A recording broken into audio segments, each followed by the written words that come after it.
नमस्कार, स्वागत है आप सभी का ग्रे कार्ड में। आपके साथ मैं हूं पल्लवी रविंद्र सिंह। देश भर में कोरोना वायरस का प्रकोप लगातार जारी है। कोरोना की रोकथाम के लिए राज्य सरकारों ने कई तरह की पाबंदियों का ऐलान भी कर दिया है।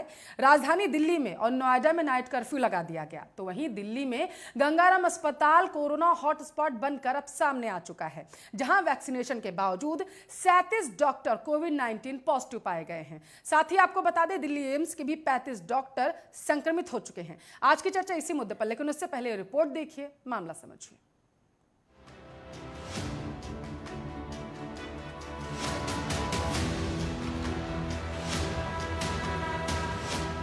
सीरो सर्वे हर्ड इम्यूनिटी आधी से ज्यादा आबादी के बराबर हो गए टेस्ट, फिर भी दिल्ली में कोरोना की रफ्तार थमने का नाम नहीं ले रही है। दिल्ली में चल रही कोरोना की चौथी लहर के बीच बेकाबू होते इस संक्रमण ने कोहराम मचा रखा है। राजधानी में गुरुवार को 7,437 नए मरीज मिले, जो इस साल का अब तक का सबसे बड़ा आंकड़ा है। देश भर में कोरोना की रोकथाम के लिए नाइट कर्फ्यू और पाबंदियों का दौर जारी है। दिल्ली में 30 अप्रैल तक रात 10 बजे से सुबह 5 बजे तक नाइट कर्फ्यू लागू रहेगा। केजरीवाल सरकार की तरफ से जारी नाइट कर्फ्यू की गाइडलाइन के अनुसार ट्रैफिक मूवमेंट पर किसी तरह की कोई रोक नहीं होगी। जो लोग वैक्सीन लगवाने जाना चाहते हैं उनको छूट होगी, पर ई पास लेना जरूरी होगा। राशन, किराना, फल, सब्जी, दूध, दवा से जुड़े दुकानदारों को ई पास के जरिए ही मूवमेंट की छूट होगी। प्रिंट और इलेक्ट्रॉनिक मीडिया को भी ई पास के जरिए ही मूवमेंट की इजाजत होगी। आईडी कार्ड दिखाने पर private doctor, nurse, paramedical staff को भी छूट मिलेगी। इसके अलावा राजधानी दिल्ली में सभी स्कूल कॉलेजों को बंद रखने के आदेश दिए गए हैं, लेकिन जिन स्कूलों में सिर्फ प्रायोगिक परीक्षाएं चल रही हैं वो खुले रहेंगे। सार्वजनिक कार्यक्रम और शादी में खुली जगह में 200 लोग और बंद जगह में 100 लोग शामिल हो सकते हैं। कार में अकेले होने के बावजूद मास्क लगाना अनिवार्य है। इसके अलावा दिल्ली में वैक्सीनेशन बढ़ाने पर भी फोकस किया जा रहा है। दिल्ली सरकार हर दिन वैक्सीनेशन को संभव बनाने के लिए आदेश पहले ही जारी कर चुकी है। ऐसे में अब किसी भी दिन कोरोना वैक्सीन सेंटर पर छुट्टी नहीं होगी। दिल्ली सरकार के स्वास्थ्य एवं परिवार कल्याण विभाग की ओर से जारी किए गए आदेश में कहा गया है, अब गजेटेड हॉलीडेज या रविवार की भी छुट्टी नहीं होगी। इन दिनों में भी जिस तरीके से आपको बता दें कि कोरोना वैक्सीन सेंटर पर जाकर वैक्सीनेशन कराया जा सकेगा। विभाग की ओर से जारी आदेश में कहा गया है कि छुट्टी के इन दिनों में भी सरकारी और प्राइवेट दोनों तरह की वैक्सीनेशन सेंटरों पर वैक्सीन लगाई जाएगी। कोरोना संक्रमण राजधानी में किस तरह से पैर पसार रहा है, इसका अंदाजा इसी बात से लगाया जा सकता है कि एक बार फिर बड़ी संख्या में चिकित्सक इसकी चपेट में आने लगे हैं। फिलहाल मामला गंगाराम अस्पताल का है। दिल्ली के प्रतिष्ठित सर गंगाराम अस्पताल के 37 डॉक्टर कोरोना संक्रमित पाए गए। इन सभी डॉक्टरों को कोरोना का टीका लग चुका है। जानकारी के मुताबिक 32 डॉक्टर जो है वो होम क्वारंटीन में है, जबकि 5 को अस्पताल में भर्ती किया गया है। इनमें से ज्यादातर डॉक्टर वे हैं जो कोरोना मरीजों का इलाज कर रहे थे। अस्पताल प्रशासन के अनुसार सभी डॉक्टरों के माइल्ड सिम्टम्स हैं, जो कोई भी गंभीर हालत में नहीं है। बड़ा सवाल उठता है कि वैक्सीनेशन के बाद भी कोरोना कैसे हो रहा है। वहीं दिल्ली सरकार ने कोरोना के बढ़ते मरीजों को देखते हुए लोकनायक अस्पताल में कोविड-19 संक्रमितों के बेड की संख्या 1000 से बढ़ाकर 1500 कर दी है और जीटीबी अस्पताल में बेड की संख्या 500 से 1000 कर दी है। इसके साथ ही डेंटल और आयुष डॉक्टरों को भी अब कोविड-19 अस्पतालों में ड्यूटी पर लगाया जाएगा। सरकार के अनुसार कोरोना के बढ़ते मरीजों को देखते हुए ये निर्णय लिया गया है। नोएडा में भी पिछले कुछ दिनों से संक्रमण के मामले तेजी से बढ़ रहे हैं। इससे बचाव के लिए प्रशासन ने सामाजिक दूरी का पालन करने, मास्क लगाने और साफ सफाई का ध्यान रखने की अपील की है। फिलहाल जिले में धारा 144 लागू की गई है। इसके अलावा 17 अप्रैल तक नोएडा में नाइट कर्फ्यू लगा दिया गया है। 7 अप्रैल तक रात 10 बजे से सुबह 5 बजे तक नाइट कर्फ्यू लागू रहने वाला है। इस दौरान आवश्यक वस्तुओं की आवाजाही जारी रहेगी। इसके साथ ही मेडिकल सर्विस भी बंद नहीं होगा। नेशनल या स्टेट हाईवे मूवमेंट को भी रोका जाएगा। आपको बता दें कि इसके साथ ही सभी सरकारी प्राइवेट स्कूल और कॉलेज को 17 अप्रैल तक बंद रखा जाएगा। स्कूल कॉलेज के साथ ही सभी कोचिंग सेंटर को भी बंद करने के आदेश जारी किए गए हैं। हालांकि मेडिकल, पैरामेडिकल और नर्सिंग कॉलेज खुले रहेंगे और सभी तरह की परीक्षाओं को टाला नहीं जाएगा, यानी परीक्षाएं तय समय पर ही होंगी। नोएडा डीएम ने पुलिस और स्थानीय अधिकारियों को पब्लिक प्लेस पर अभियान चलाने का भी निर्देश दिया। सोशल डिस्टेंसिंग का पालन न करने वालों और मास्क न पहनने वालों के खिलाफ कार्रवाई का आदेश जारी किया गया है। पब्लिक प्लेस के अलावा सार्वजनिक दफ्तरों में भी कोरोना नियमों को लेकर अभियान चलेगा। कोरोना के बढ़ते हुए ग्राफ ने केंद्र और राज्य सरकार की नींदें उड़ा दी है। राज्य सरकारों ने कोरोना की रोकथाम के लिए कई पाबंदियों का ऐलान किया है। आवश्यकता है लोगों द्वारा इनके सख्ती से पालन करने की। Special desk Aryan. तो कोरोना ने कोहराम मचा रखा है और लगातार आंकड़े भी बढ़ते जा रहे हैं। इस मुद्दे पर ज्यादा चर्चा करने के लिए ए.के. मिश्रा हैं, वरिष्ठ पत्रकार, आम आदमी पार्टी के प्रवक्ता हैं। रत्नेश कुमार मिश्रा हमारे साथ जुड़ चुके हैं। इसके साथ साथ डॉक्टर आर.एस. बेदी, सलाहकार हैं वर्ल्ड मेडिकल एसोसिएशन के। सारिका जैन बीजेपी के प्रवक्ता हमारे साथ जुड़ चुके हैं। आप सभी मेहमानों का स्वागत है आर्यन न्यूज पर। शुरुआत में चर्चा की ए.के. मिश्रा जी आपसे करना चाहूंगी, क्या नाइट कर्फ्यू पर्याप्त है कोरोना को रोकने के लिए? देखिए मैम, मैं आपको बताऊं, जहाँ पे 100% मेडिकेशन मतलब साइंटिफिकली प्रूव्ड अगर अभी अवेलेबल नहीं है तो वहाँ पे कोई भी उपाय देखा जाए तो सर्वश्रेष्ठ नहीं हो सकता है या 100% क्योरेबल नहीं हो सकता है। रही बात, हम पार्शियल फेज पे खड़े हुए हैं। पार्शियल फेज मतलब कि 100% कोरोना का कोई ऐसा वैक्सीनेशन या 100% जो है गारंटीड इलाज तो अभी निकला नहीं है। तो यहाँ पे प्रिकॉशंस लेने पड़ेंगे। ठीक है, 24 आवर का कर्फ्यू ना हो करके नाइट कर्फ्यू आप जितना कर सकते हैं उस हिसाब से मैं इसको एक एप्रिसिएबल कदम मानूंगा और मैंडेटरी मानूंगा। रही बात, क्वेश्चन ये उठ रहा है कि भाई क्या नाइट कर्फ्यू से क्या हो जाएगा? बहुत कुछ हो जाएगा साहब। उसके पीछे कारण है, पिछले 1 सालों से ये कर्फ्यू लगा के कोरोना को रोकने के लिए उसके साइड इफेक्ट आप देखिए इकोनॉमी वगैरह पे जो हो रहे हैं। तो सरकारों ने जो केवल नाइट कर्फ्यू का ऑप्शन लिया है उसके पीछे कारण यह है कि हमें दोनों ही चीजों को देखना है। जिंदगी की रफ्तार को भी 100% नहीं रोकना है और जिंदगी को बचाना भी है। ये ऐसे ही है कि जैसे आप सड़क पे जाते हैं, कहीं रेड सिग्नल आ जाता है, कहीं ब्रेकर आ जाता है, तो आपके बेहतरी के लिए होता है। इसका मतलब ये नहीं है कि वो 100% दीवार खड़ी कर दी गई है या उससे 100% सोल्यूशन मिल जाएगा। तो आप इस पॉइंट ऑफ व्यू से देखिए, लाइफ हमेशा फ्लेक्सिबल होती है। लाइफ के दोनों पहलुओं को देखते हुए हमें जिंदगी बचानी भी है और जिंदगी चलानी भी है। इसमें सोल्यूशन क्या हो सकता है? तो गवर्नमेंट ने, सरकारों ने, स्वास्थ्य विभाग और डॉक्टरों ने शायद ये अभी एक बढ़िया मुहिम छेड़ा हुआ है कि ठीक है भाई, हम जितना रोक सकते हैं रात को इतने बजे के बाद भीड़ भाड़ ना हो, प्रिकॉशंस तो ले ही रहे हैं ना। तो ये एक एप्रिशिएबल कदम है। इसको बहुत क्रिटिकल वे में और पॉलिटिसाइज लेकिन फिर भी संक्रमण का आंकड़ा लगातार बढ़ता जा रहा है, संक्रमितों का आंकड़ा बढ़ता जा रहा है लगातार। बेदी साहब, आपसे जानना चाहती हूँ, वैक्सीनेशन के बावजूद गंगाराम अस्पताल की बात करें या फिर एम्स की बात करें, 27 डॉक्टर वहां पर संक्रमित पाए गए हैं जिन्होंने वैक्सीन मतलब डोज ले ली थी, उसके बाद उनमें कोरोना का संक्रमण देखने को मिला है। बेदी साहब, देखिए, वैक्सीन की तुलना आप अगर मैं एग्जांपल लेके करना चाहूँ तो एक ये हेलमेट की तरह है कि अगर मैंने किसी ने लगवाई होगी, मैंने भी लगवाई है, दोनों डोजेज लगवाई हैं, इसका मतलब ये नहीं है कि मुझे इन्फेक्शन नहीं हो सकती। हाँ, ये मैं समझ सकता हूँ कि अगर मुझे इन्फेक्शन होगी तो क्योंकि मैंने वैक्सीन लगाई है, मेरे में कुछ ऐसे इम्यूनिटी के तत्व जो है वो आए हैं जिसकी वजह से मेरे को सीरियसनेस नहीं होगी इस बीमारी से, मुझे आईसीयू जाने की चाहे जरूरत ना पड़े या मेरी इससे मौत ना हो। तो ये वैक्सीन जो है, क्योंकि बार बार हमारे माननीय प्रधानमंत्री जी भी ये कह रहे हैं कि भाई आप वैक्सीन लगाने का मतलब ये नहीं है कि आप मास्क ना पहने, आप सोशल डिस्टेंसिंग का पालन नहीं करें और आप सैनिटाइजेशन नहीं करें। तो वैक्सीन जो है, जब एक बार इन्फेक्शन बॉडी के अंदर घुस जाती है, वैक्सीन उसको लड़ने के लिए कारगर साबित होगी।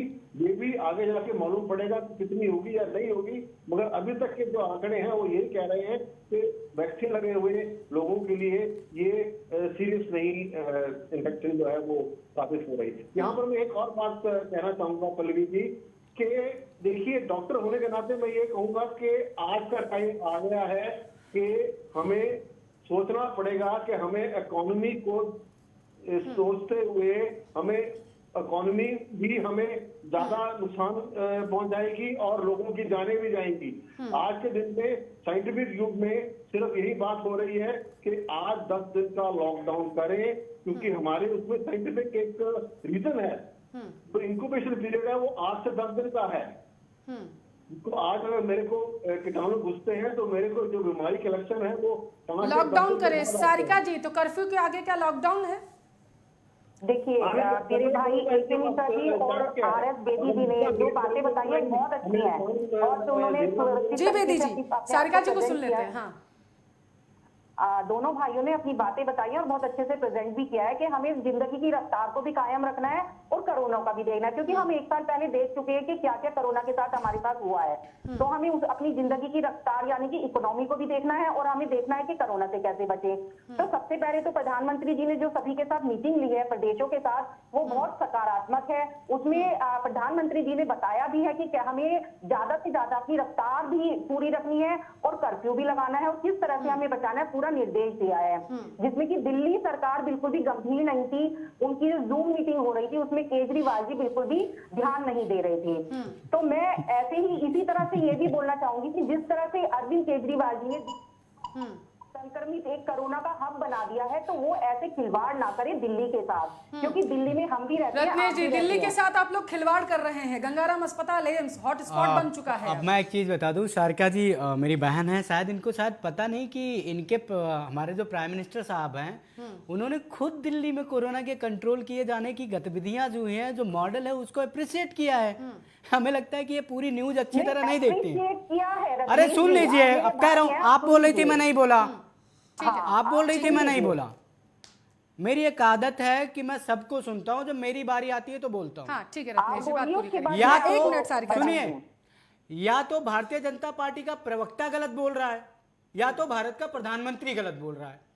ये कहते हैं कि क्या कहते हैं, केजरीवाल ने कुछ नहीं किया, प्रधानमंत्री कहता है नहीं, दिल्ली का जो मॉडल है उसे हम अपनाकर पूरे भारत में कोरोना को कंट्रोल कर सकते हैं। तो अब ये पहली बात, तो दोनों लोग सामंजस्य बैठा लें कि भाजपा के प्रवक्ता को क्या बोलना है और भारत के प्रधानमंत्री को क्या बोलना है। दूसरी बात रही ये कि ये जिस तरह से कहती हैं कि दिल्ली सरकार ने ऐसा कुछ नहीं किया, तो दिल्ली सरकार ने जो कोरोना को कंट्रोल करने के लिए जो मेजर्स, जो प्रिकॉशंस उठाए थे, इनके एप्रिसिएशन से कुछ नहीं होता। वर्ल्ड हेल्थ ऑर्गेनाइजेशन ने दिल्ली सरकार के द्वारा लिए गए प्रिकॉशंस को, स्टेप्स को एप्रिशिएट किया है।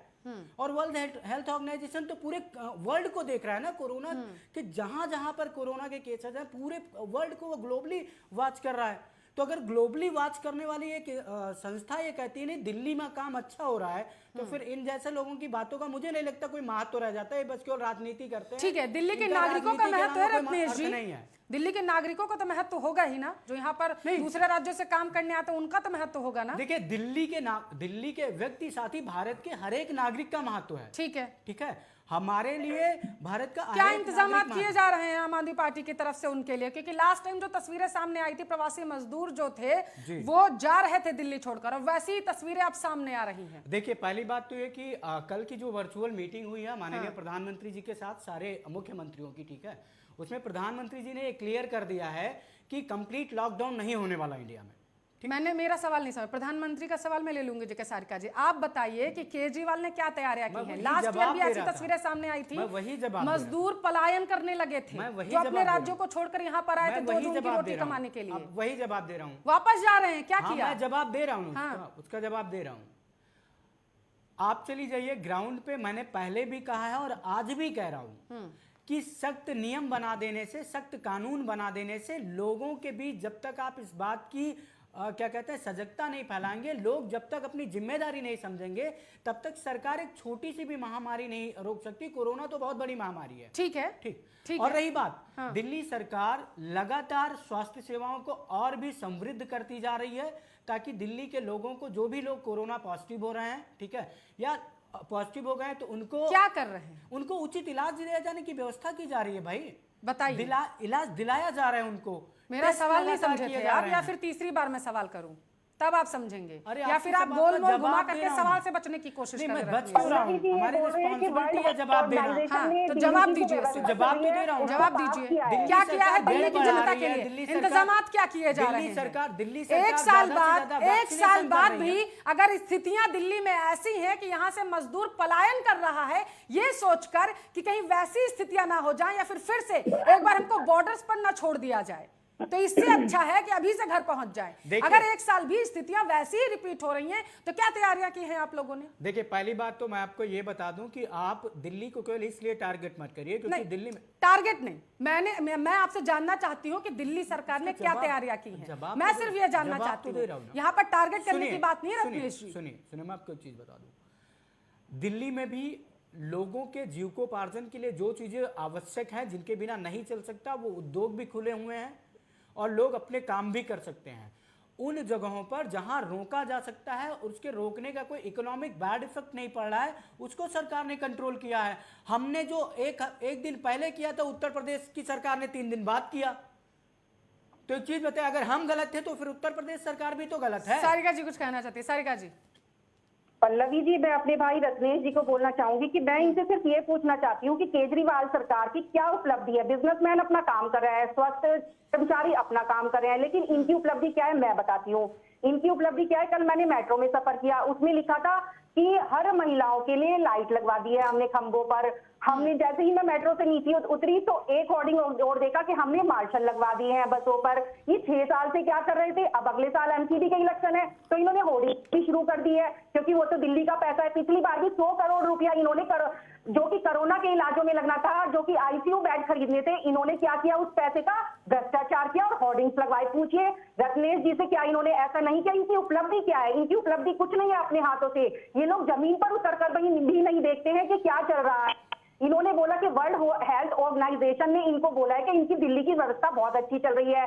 ये नंबर 1 पॉल्यूशन के जो पॉल्यूशन हो रहा है दिल्ली में, नंबर 1 सिटी कैसे बन गई है, ये इनसे पूछिए। सेकंड सवाल, इन्होंने पिछली बार कोरोना काल में क्या किया था, सारे मजदूर लोगों को इन्होंने आनंद विहार बस में बिठाकर भेज दिया था। उन मजदूरों की दशा देखिए, उनके दिलों से पूछिए उन पर क्या बीत रही होगी। फिर केंद्र सरकार ने हमारे गृह मंत्री अमित शाह जी जमीन पर उतरे और उन्होंने फिर दिल्ली को संभाला। ठीक है रत्नेश जी, तो बंगाल में भी जमीन पर उतरे हुए हैं। जवाब दीजिए रत्नेश जी। अमित शाह जी तो बंगाल में भी जमीन पर उतरे हुए हैं। अरे बात अब सुन लीजिएगा, बात दिल्ली की कीजिए, यहाँ पे कोरोना की बात चल रही है रत्नेश जी, यहाँ पर बात कोरोना की चल रही है। जवाब सुन लो बहन जी, अब सुन लो। जवाब तो मैं सुन ही लूंगी, लेकिन मेरी बातों का भी आप जवाब ढंग से दे दीजिए, जो भी मैंने आपसे जवाब दे रहे हैं। ठीक है रत्नेश जी, जवाब दीजिए जल्दी से। सुनिए, इनका जो पहला प्रश्न आया कि हमारी उपलब्धि क्या है, ठीक, तो पहली बात तो ये कि दिल्ली सरकार ने क्या उपलब्धि की, क्या नहीं की, दिल्ली सरकार ने क्या पाया, क्या खोया, अगर आप इस पर डिबेट करा रहे हैं तो मैं हर बिंदु का जवाब दूंगा। दिल्ली सरकार की उपलब्धि आप सुन लीजिए, अब बोलने दीजिएगा मुझे, क्योंकि ये कोरोना पे बात इधर उधर की बातें कर रही हैं, ठीक। तो इनकी बात का अगर आप उलूल जुलूल प्रश्न पूछेंगी तो उसका उत्तर भी उलूल जुलूल तरीके से ही मिलेगा, ठीक। अगर आप बौद्धिकता के स्तर पर जाके नहीं पूछेंगी, अगर आप पॉइंट टू पॉइंट बात नहीं करेंगी तो पॉइंट से हटकर जवाब दिया जाएगा, वो चाहे मैं बैठा हूं चाहे जो बैठा हूं, आपको जवाब दिल्ली। अरे सुन लीजिए, अरे तो उपलब्धि ठीक है सारिका जी, एक मिनट रत्नेश जी। इन्होंने कहा कि क्या कहते हैं, लाइट्स नहीं लगी, आप जब बाहर निकली थी आप फोटो खींच लेती। अरे तो अब फिर बोलना स्टार्ट कर दिया इन्होंने। फोटो क्या, आप खुद से उतर कर देख लीजिए जगह जगह में और आपके जब ये मैं चुपचाप बैठा हूं, जी भी जानती होगी। देखिए मिश्रा जी, आप किस तरीके से देखते हैं, अगर दिल्ली के हालातों को देखा जाए, गंगाराम अस्पताल एम्स अभी हॉटस्पॉट बनता जा रहा है और लगातार केसेस की बात करें तो बढ़ते ही जा रहे, दिल्ली की खास करके अगर बात करें, दिल्ली और नोएडा की लगातार बढ़ते जा रहे हैं। रोकने के क्या प्रयास किए गए हैं, आपकी नजरों से किस तरीके से देखते हैं, अगर पिछले साल को देखें और अभी के आंकड़ों को देखें? हॉस्पिटल का केस अगर वैज्ञानिक दृष्टि से देखें तो डिफरेंट हो सकता है। आपने अभी बोला था कि वो माइल्ड सिम्टम उनके पास है, तो ये भी पॉसिबल, उनको वैक्सीन लगा था इसलिए वो सीवियर कंडीशन में कन्वर्ट नहीं हुआ, वैक्सीन के प्रभाव के कारण वो हल्का सा माइल्ड जो है इफेक्ट दे करके उनको इन्फेक्टेड कर दिया है। अब पता नहीं सेकंड शॉट भी उन्होंने लिया था कि नहीं लिया था, क्योंकि 2 शॉट जरूरी हैं। अगर प्रशासनिक व्यवस्था दिल्ली का देखा जाए तो आप पिछले साल देखिए, मैं इस चीज को मानने के लिए तैयार हूँ, जिस चीज का ढोल केजरीवाल जी और आम आदमी पार्टी के लोग पीटते थे, वो कानों को बड़ा अच्छा लगता था कि मोहल्ला क्लिनिक बन गया, वर्ल्ड क्लास की फैसिलिटी हो गई। और ये फैक्ट है, हर कूड़े घर के बगल में एक मोहल्ला क्लिनिक बना हुआ है। अच्छी बात है, मैं मानता हूँ, किसी ने ऐसा इनिशिएटिव नहीं लिया। तो मैं तो ये सोच रहा था ना, जहां हर 100 कदम पे मोहल्ला क्लिनिक है, वहां तो कोरोना जैसी महामारी आनी ही नहीं चाहिए। पता नहीं कैसे घुस गई, पहला ये रीजन है। दूसरी बार जब दिल्ली में ये सब चीजें होने लगी, दिल्ली सरकार ने एकदम खूब चूहे की तरह उछल कूद मचाई। उसके बाद सेंट्रल को बीच में आना पड़ा, तब जाके कहीं कंट्रोल हुआ। रही बात इतना सब कुछ होने के बाद भी लगभग 25 to 30% फ्लोटिंग पॉपुलेशन दिल्ली की होती है, प्रवासियों की होती है। तो सबसे बढ़िया इलाज इन्होंने ये किया था, भाई प्रवासियों को भगा दो आप, तो न रहेगा बांस, न बजेगी बांसुरी, ना उनको खाना देना पड़ेगा, न पीना देना पड़ेगा, न इंजेक्शन देना पड़ेगा। चौथा सबसे बड़ा रीजन मैं बताता हूँ, दिल्ली सरकार ने चुनाव के पहले बहुत सारी चीजें फ्री कर दी थी, शायद अभी भी फ्री है, जैसे बसों की इन सब चीजों की। केंद्र सरकार को मैं मानता हूं कि वो फ्री में वैक्सीन नहीं दे रहे हैं। मेरी एक्सपेक्टेशन ये है कि दिल्ली सरकार अपने बजट से, मुझे पता नहीं दिल्ली सरकार फ्री में दे रही है कि नहीं दे रही है, कम से कम एक मेगा कैंपेन चलाए। हर आदमी को जैसे बस का टिकट इन्होंने फ्री दिया, फ्री पानी दिया, फ्री बिजली दिया, तो जान बचाने के लिए कोरोना वैक्सीन कब से फ्री में दे रहे हैं ये डिक्लेयर कर दें और हर घर में जाके फ्री में वैक्सीनेशन लगवाएंगे। जी, मैं जवाब देता हूँ।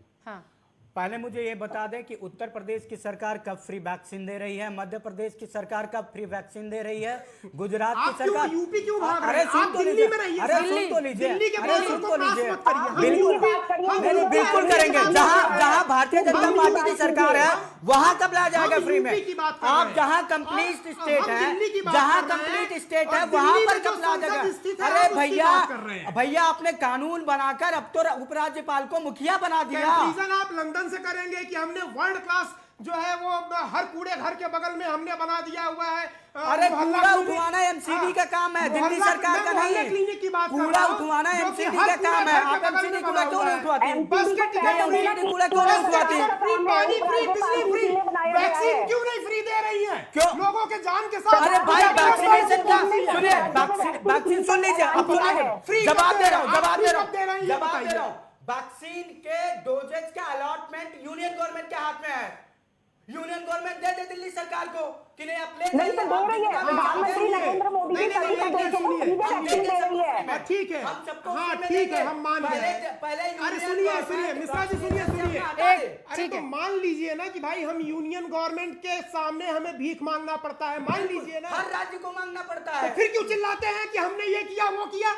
तो बोलिए ना कि पहले यूनियन गवर्नमेंट है फिर हमें, तो फिर एलजी को अधिकार देने के लिए चिल्लाते क्यों हैं आप? उसमें बोलने की जरूरत तो क्या है? वहाँ बात मत करिए सर।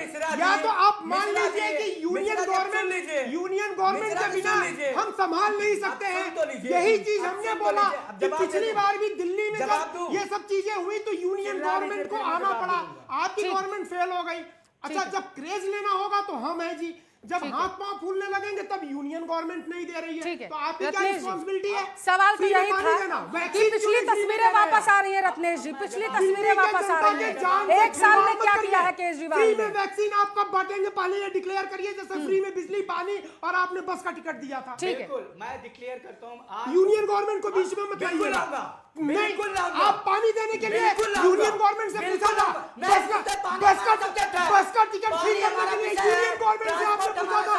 अरे आप खरीद लीजिए ना, आप खरीद लीजिए। दिल्ली गवर्नमेंट के पास पैसे नहीं है क्या? ठीक है, बोलिए दिल्ली गवर्नमेंट के पास एक पैसे नहीं है। मिनट, ठीक है। रत्नेश जी, आप कह रहे हैं, ठीक है, आप कह रहे हैं कि आप यूनियन गवर्नमेंट को बीच में लाएंगे। बिल्कुल, मैं आपको सुनूंगी। सवाल ये वही का फ्री में क्यों नहीं दे रहे हैं? दिल्ली के मालिक हम हैं, वो कहाँ दिल में घुस गए हैं? फ्री में देने के लिए मालिक नहीं है। ठीक है रत्नेश जी, अब मैं जवाब दूं। हाँ, दिल्ली के मालिक को बुलाइए भाई। बोलिएगा रत्नेश जी। भाई, अगर ऐसे इंटरप्ट करना है तो मत नहीं, देखिए सवाल का जवाब तो देना अब पड़ेगा जवाब ना दो। रत्नेश जी, सवाल लाजमी है कि अखिलेश कहाँ है कुमार आखिर। मिश्रा जी को मैं एक बात बता देना चाहता हूँ, केवल दिल्ली की सरकार नहीं, भारत के 28 राज्यों की सरकार। अरे साहब, आप दिल्ली की बात करिए, आप फालतू में लंदन यूपी उड़ रहे हैं। जहां आपकी सरकार है वहीं की बात करिए। आप यूपी और एमपी मत जाइए, आप दिल्ली की बात करिए। दिल्ली के लिए आप आधिकारिक प्रवक्ता, आप दिल्ली के लिए हैं। पूछ लिया, आप यूपी जाएंगे तो मैं बोलने नहीं दूंगा, आप बंगाल जाएंगे तो मैं, दिल्ली की बात हो रही है, दिल्ली की बात करिए। आप एक कंपैरिजन किसी दूसरे जगह से लंदन से मत करिए। आप दिल्ली की बात करिए। भैया संविधान का एग्जांपल तो दिल्ली ठीक है, बॉर्डर क्रॉस नहीं करने दूंगा, आप वही मान के रखिए। तो दूं, बैरिकेडिंग लगी हुई है। संविधान तो पूरे भारत में लागू है ना? ठीक है, अरे आप नहीं, संविधान तो पूरे भारत में लागू है। दिल्ली के परिप्रेक्ष्य में अलग नहीं है, अलग ठीक है रत्नेश जी, एक मिनट रत्नेश जी, फ्रंट वर्कर्स की सैलरी दे दी आप लोगों ने? मैम, फ्रंट वर्कर्स की सैलरी दे दी? फ्रंट वर्कर्स की सैलरी दे दी, नर्सेस की सैलरी दे दी? नहीं, बिल्कुल, कैसी बात कर रहे थे? सवाल का जवाब नहीं दीजिए, इस तरीके से भागेंगे रत्नेश जी। सवाल का जवाब तो देना पड़ेगा ना रत्नेश जी। दिल्ली में गंगाराम एक एक करके प्लीज जवाब दीजिए रत्नेश जी, सिर्फ जवाब दीजिएगा।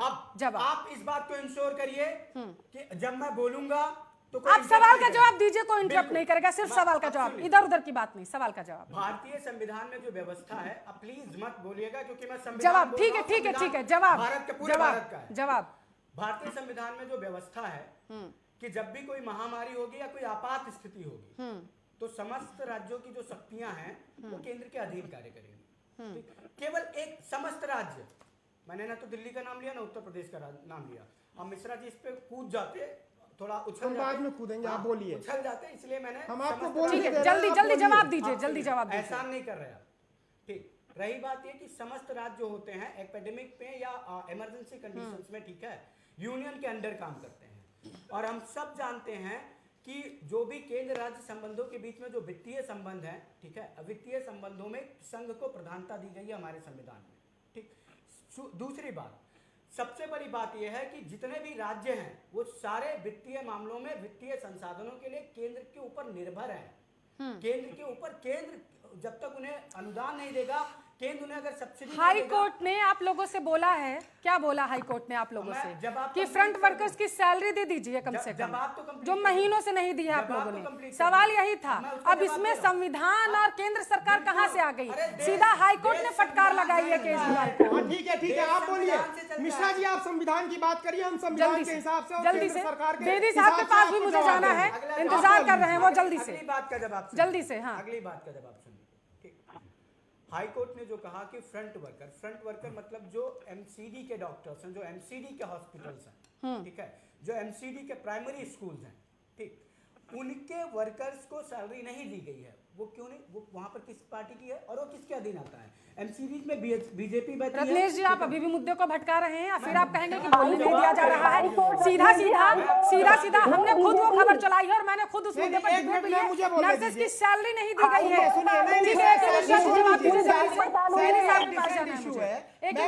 मुझे बोलने दीजिए। देखिए, हमारे मित्र मिश्रा जी ने अभी बोला संविधान की बात और पूरे इंडिया की बात। अब मैं डिबेट को इसी पैरामीटर पे पूरे पैन इंडिया और संविधान के हिसाब के लिए लेकर के जाता हूं। मैं मानता हूं, इनकी बात से सहमत हूं कि संविधान के द्वारा जो पैसे दिए जाते हैं वो राज्यों के लिए जरूरी है।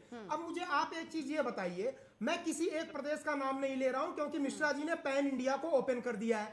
प्रधानमंत्री ने बहुत सारे ऐसे धन की व्यवस्था दूसरे राज्यों को करवाई। बंगाल में ममता बनर्जी ने उन योजनाओं को नहीं पहुंचने दिया किसानों तक, गरीब जनता तक। हेल्थ कार्ड जो था, दिल्ली में क्या कंडीशन है मुझे पता नहीं, ये यही बताएंगे कि उस हेल्थ कार्ड को जो प्रधानमंत्री ने संविधान के थ्रू, संसद के थ्रू लागू किया था, क्या वो दिल्ली में और दूसरे राज्यों में नहीं होता है? एक तरफ अभी ये चिल्लाते हैं कि एलजी को इतना पावरफुल क्यों? अरे एलजी को इसलिए पावरफुल कर रहे हैं कि आप नहीं सक्षम है। वो भी तो एक संवैधानिक व्यवस्था है, वो भी तो जो केंद्र के द्वारा निर्देशित चीजें हैं। जवाब दूं? क्यों नहीं एक्सेप्ट? जवाब दूं? एक मिनट, बात पूरी होने दीजिए। जवाब दूं? जवाब दीजिए। जवाब दूं। मिश्रा जी को बहुत उतावला होगी आयुष्मान भारत योजना की। ठीक, आयुष्मान भारत योजना को जब लॉन्च किया गया था तो उस योजना के उस पर ही कहा गया कि इसको लागू करना राज्यों की इच्छा पर निर्भर करता है। राज्य चाहेंगे तो लागू करेंगे, चाहेंगे तो नहीं लागू करेंगे। मैं आपको बता दूं, कॉन्स्टिट्यूशन में जब भी लॉ बनता है तो लूप होल्स छोड़े जाते हैं पॉलिटिक्स में, ताकि पॉलिटिकल वेपन्स के तौर पे यूज किया जा सके। अगर भारत की सरकार इतनी ज्यादा, अब सुनिए, अब मैं हमने नहीं लागू किया क्योंकि हमने उससे बेहतर व्यवस्था दी है। तो अब क्यों नहीं दे पा रहे? क्योंकि हमने उससे बेहतर व्यवस्था दी है। क्योंकि हमने उससे बेहतर व्यवस्था दी है। बेहतर व्यवस्था तो कोरोना के मैनेजमेंट के लिए बोल रहा हूँ ना, तो आप क्यों चिल्ला रहे हैं? तब आप बेहतर व्यवस्था दे रहे थे, अब क्यों नहीं दे पा रहे हैं? ये घड़ियाली देखिए, ये बार बार गिरगिट की तरह रंग, मैं मानता हूँ आप बदलते होंगे रंग, आप बदलते होंगे रंग। आप बेहतर व्यवस्था दे रहे हैं, तो अभी क्यों नहीं दे पा रहे? दे तो रहे हैं, अभी भी दे रहे हैं, अभी भी दे रहे हैं, अभी भी दे रहे हैं, अभी भी दे रहे हैं, अभी भी दे रहे हैं, अभी भी दे रहे हैं। हमें पैसा नहीं दे रही, केंद्र हमें वैक्सीन नहीं दे रही है। अभी आप ही ने बोला ये केंद्र हमें वैक्सीन नहीं ये दे केवल रही है। केंद्र हमें सुनिए, पैसा- ये केवल दिल्ली नहीं है, महाराष्ट्र के साथ कोरोना वैक्सीन की शॉर्टेज है। उत्तर प्रदेश में गोरखपुर में कोरोना की वैक्सीन अवेलेबल नहीं है।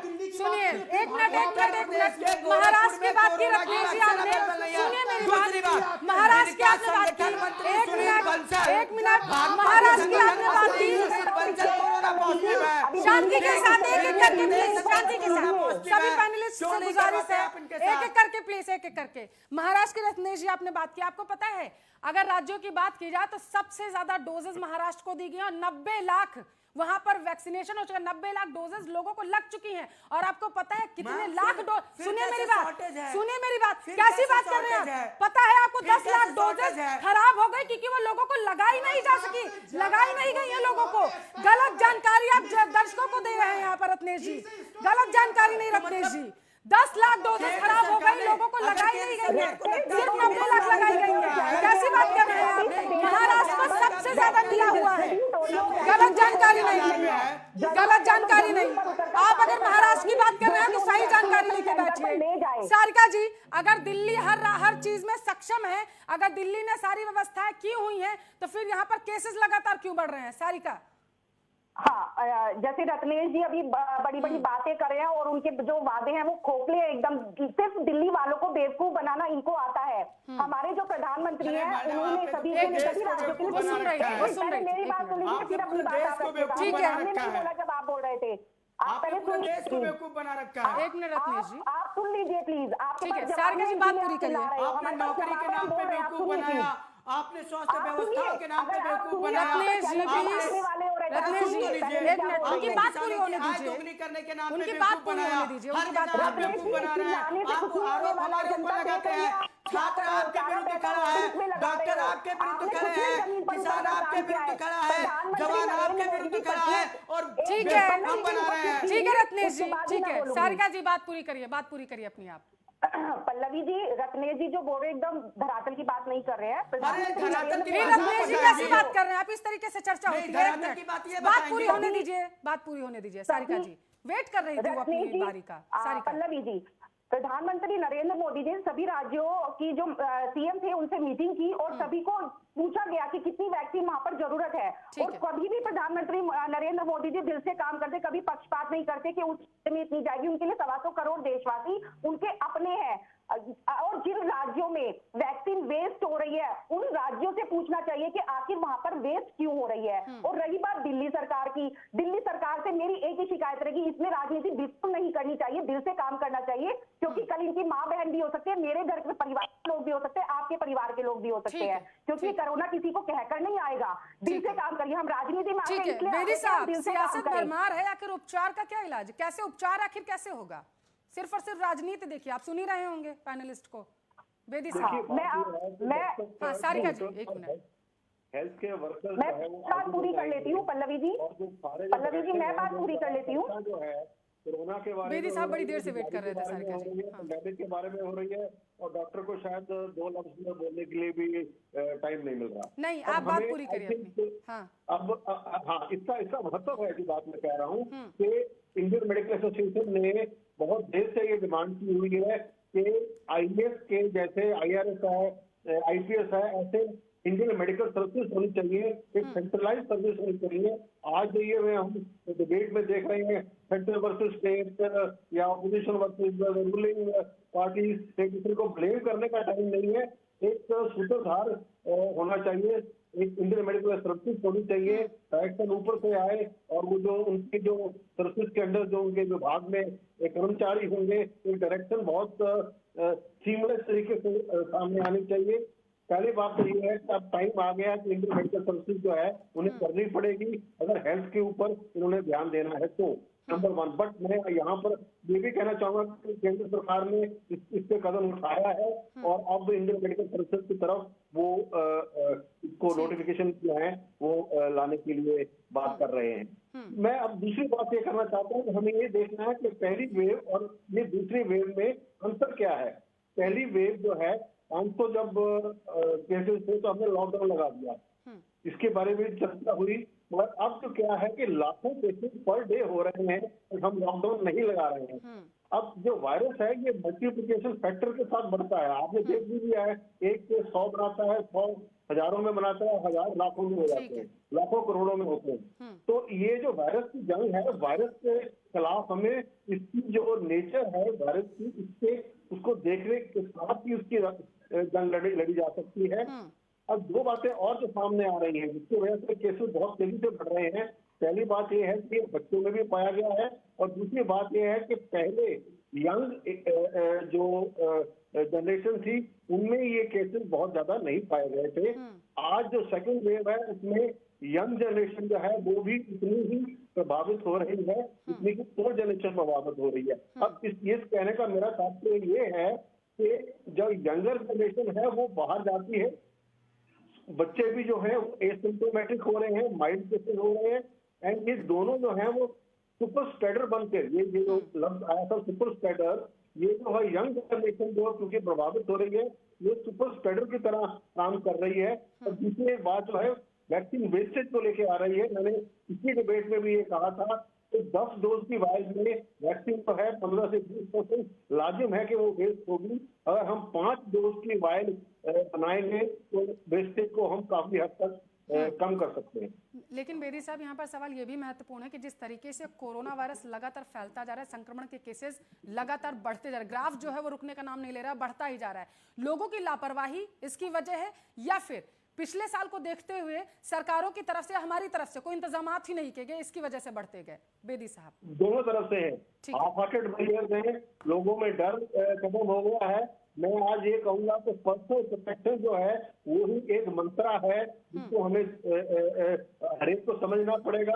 अगर मैं अपने आप को सुरक्षित रखूंगा फिर वही 3-4 तरीके हैं, मास्क पहनिए, सैनिटाइजेशन करिए, सोशल डिस्टेंसिंग का पालन कीजिए और वैक्सीन लगाइए। तो पर्सनल प्रोटेक्शन अगर आप हर एक आदमी जिम्मेवारी से कर लेगा तो अगर सरकार नहीं भी पूरी तरह से कदम उठाने में सक्षम होगी, चाहे वो मैं बात कर रहा हूँ स्टेट सरकार की या सेंट्रल के सरकार की, तो भी हम इसको जो है रोक पाएंगे।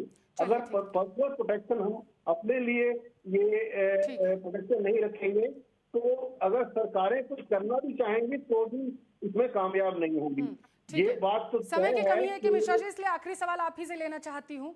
सियासत हो रही है सिर्फ और सिर्फ, अगर देखा जाए तो आपने दोनों प्रवक्ताओं को भी सुना है यहाँ पर, चाहे आम आदमी पार्टी की हो या फिर बीजेपी की हो, लेकिन जो है वो रास्ता क्या है? आखिर एक दूसरे पर आरोप प्रत्यारोप लगाते रहेंगे ये लोग या फिर जनता के लिए सहूलियतें भी इकट्ठा करेंगे? मिश्रा जी, मैं पब्लिक को बोलूंगा, हुआ क्या कि पब्लिक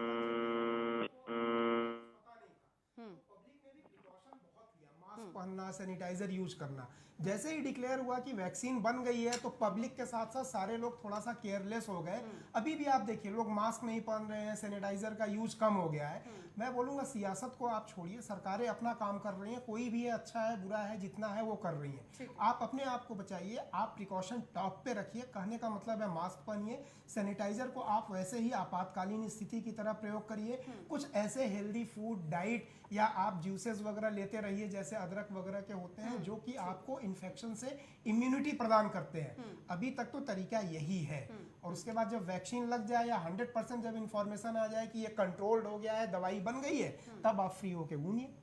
चलिए, बहुत बहुत शुक्रिया सभी मेहमानों का इस मुद्दे पर चर्चा करने के लिए। ग्रे कार्ड में आज में मेरे पास इतना ही समय था, लेकिन देश दुनिया की तमाम खबरों के लिए आप देखते रहिए आपका अपना न्यूज़ चैनल आर्या न्यूज़।